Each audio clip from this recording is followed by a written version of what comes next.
This lesson is a portion of a sermon Moses gave to the children of Israel before they entered the Promised Land. Moses is trying to build a structure for this new nation, this nation that was built on the notion of godly fairness.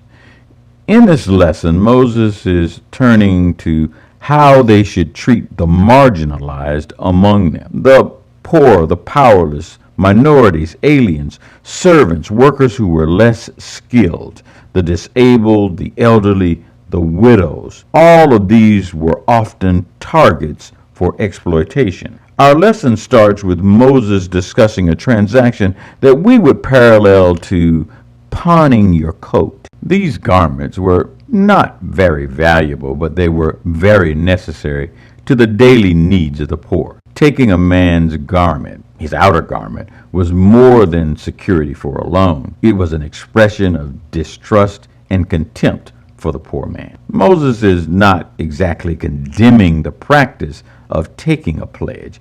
He asserts, if you take a pledge, you must remember to keep the dignity of the man and recognize his humanity. In essence, respect him. In practical terms, lenders were not to intrude into the personal home, indignantly taking the pledge. Rather, they were to allow the debtor to present the goods outside of their home. No father wants to be embarrassed in front of their wife and their children. Assuming the pledge was something to keep the man warm, such as a garment or a blanket, and oftentimes that was all these poor people had that they could pledge. The pledge had to be returned before night so that the man would be able to keep himself warm overnight. Moses is saying to them that God's covenant people must recognize the value and the worth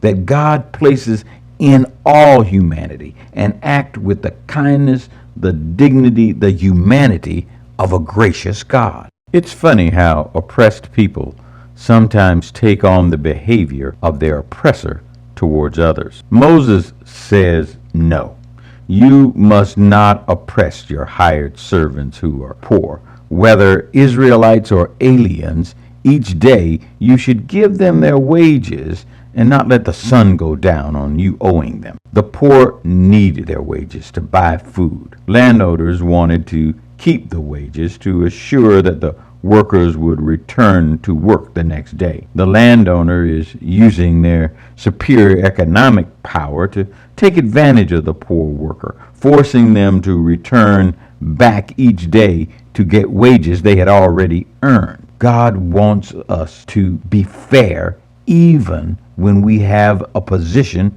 of advantage. In pre-COVID days, the balance of power was often on the side of the employer, particularly when it comes to lower trained or less trained workers. I've seen workplaces where the fire exits were nailed shut, creating a fire hazard that was fatal. Putting the money before the life would never happen again.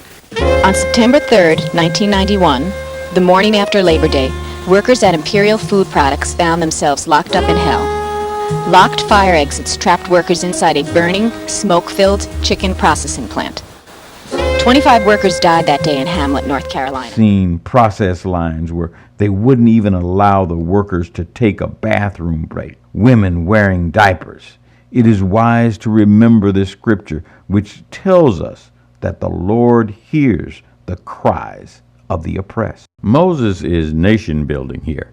He wants Israel to be a fair nation, so he introduces the notion of personal responsibility, saying a person shall not be punished except for their own sins. A father cannot be blamed or responsible for the sins of their grown child, and a child cannot be blamed or responsible for the sins of their parents. However, when a parent facilitates the wrongdoing of a child because of their action or failure to take action, they do bear some responsibilities. But again, Moses is seeking to build a fair society. So he reminds Israel that because someone is poor or different or from another ethnic group, defenseless, easily exploited, you should not pervert justice in order to take advantage of them. Israel must remember how they were treated while they were in Egypt. Moses knows that remembering our own trials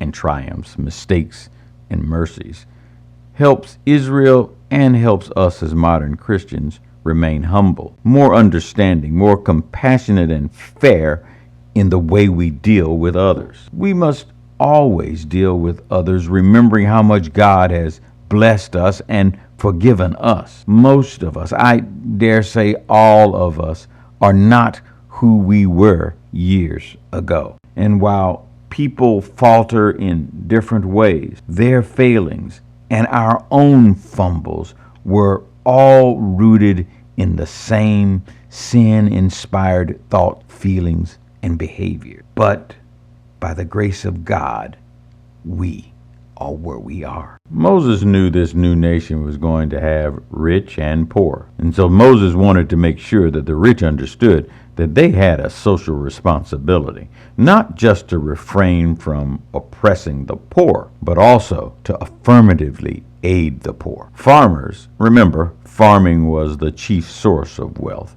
were instructed not to completely harvest their fields and groves. They were to leave some things so that the poor would be able to glean and pick up and feed themselves. If you were about to enter a new land and didn't know what your status was going to be, what race or gender, what your place was going to be, wouldn't you try to build a fair world? So don't we still have that responsibility?